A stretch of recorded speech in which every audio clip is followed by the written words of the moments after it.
Hello guys, welcome back to Pro Gaming Sia. This is Kushagra here, back with another Clash Royale episode. And this time I'm gonna be featuring the battle deck of the bait. The log bait. You guys, whatever you guys wanna call it, you can say it. But it's actually just a spell bait deck. You can use the princess to bait the log, then gives the advantage to skeleton army and goblin barrel.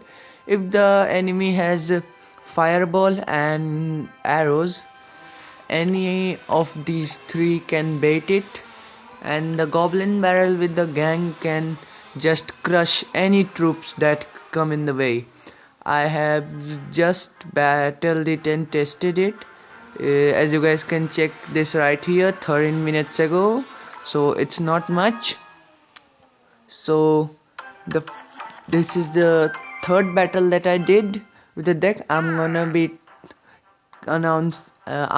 teaching you how to use it all the way.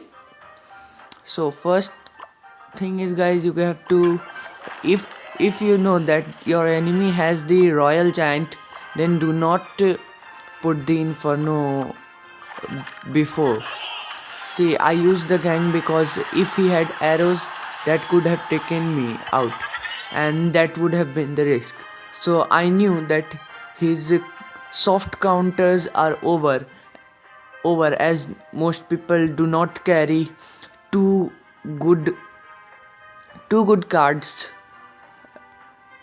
like fireball and arrow and fireball and zap, but they never let me just tone down the sound for time.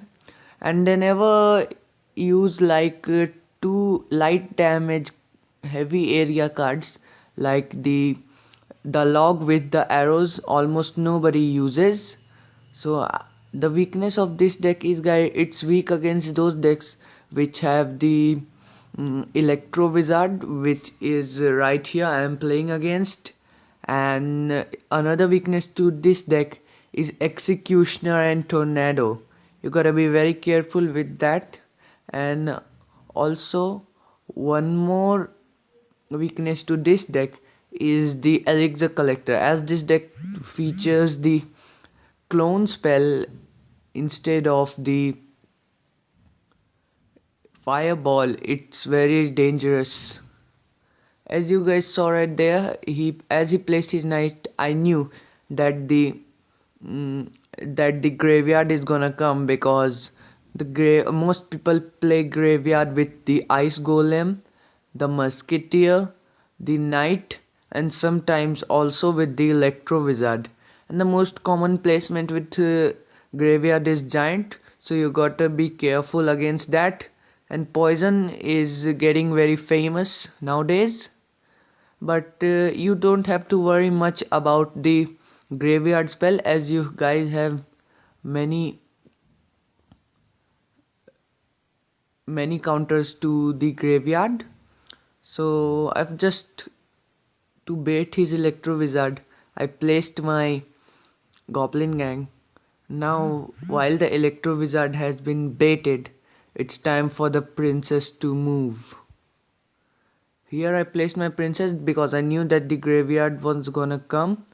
So a better counter against the graveyard is the minion whore.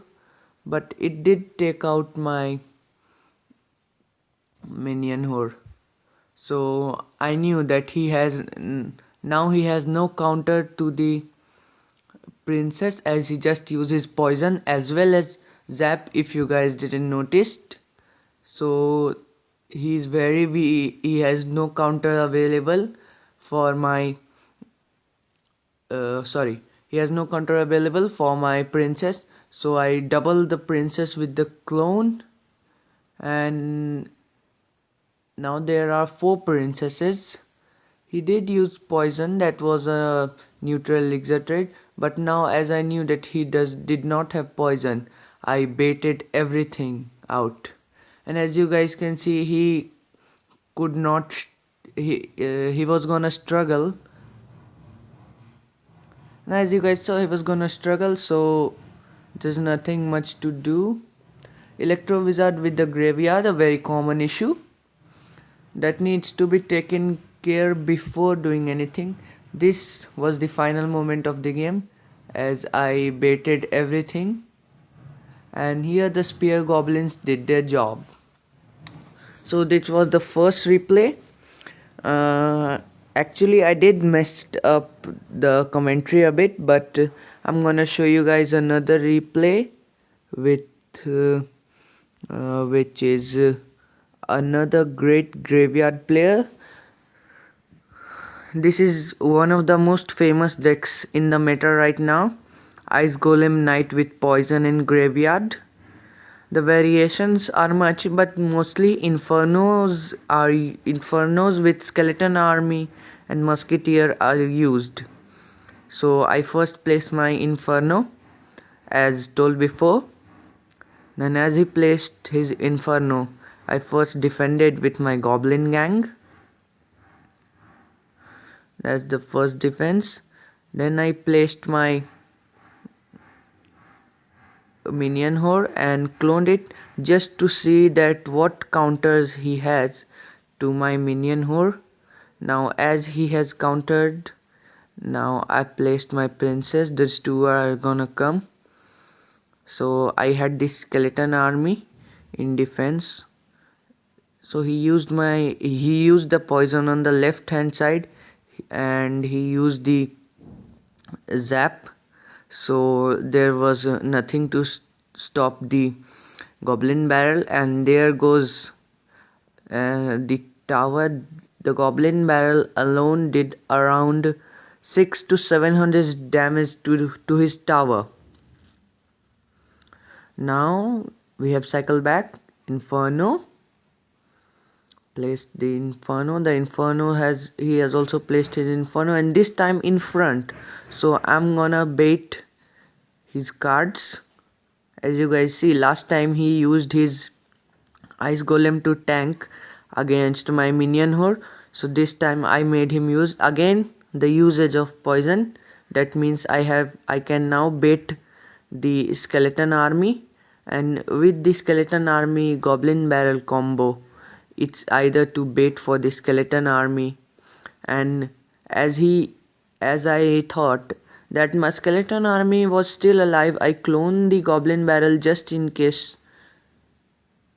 That was some risk, but see guys, now you're gonna see the counter of goblin gang against poison graveyard. Sometimes these do work, sometimes they do not work. See, now I'm gonna use the goblin barrel minion horde combo, and the main thing in this deck is you guys have to remember what counters remember what the cycle of your enemy is. If you're gonna check for the cycle, there that's gonna give you the game. See, as the skeleton army was approaching, I put the goblin gang and barrel with the clone, so that even if the barrel does not do any damage, it will tank for the goblin gang to take out the tower. The main thing in this deck is you guys have to cycle, and I'm not gonna take much of a time. I'm just gonna fast forward this battle. We're gonna see it with the 2x speed. First the princess as usual, then the inferno. As he used his inferno, oh, there goes the arrow. So the arrow has been baited. Now he has very less troops to defend against my minion horde, but he did struggle. As I knew he used his arrows, I used my goblin gang with skeleton army. The goblin gang with skeleton army works if your enemy does not have any splash unit, so beware, that's a high risk high reward card. Either you're gonna lose a great amount of health or of your tower, or your enemy is gonna lose his tower. And that did almost 2000 damage to the tower, And as he used his zap, I knew that his counters to my goblin barrel are over. So I put up my goblin barrel and cloned it. And elite barbarians are not much effective against this deck, as whatever you send them with, they are gonna win. Sorry, whatever the enemy is gonna send them with, I'm gonna win myself. That arrow that he just threw took out my princess with the minion horn. If I, as you guys saw, I baited my princess for the minion horde, and I was gonna push with the minion horde, but to my bad luck. So now guys, I know that he has one or two counters currently to my zap. You guys have to somewhat remember a person's cycle. Again, the elite barbarians, zap won't help because of the spamming of troops. See, the arrows were baited here. So that does for the game. Elite barbs coming in. First the skeleton army, then the goblin gang, and if there is no building placed, that's pretty much game done. Good game. One shot of the princess, and there goes this tower. Thanks guys for tuning in. Don't forget to like and subscribe to my channel Pro Gaming.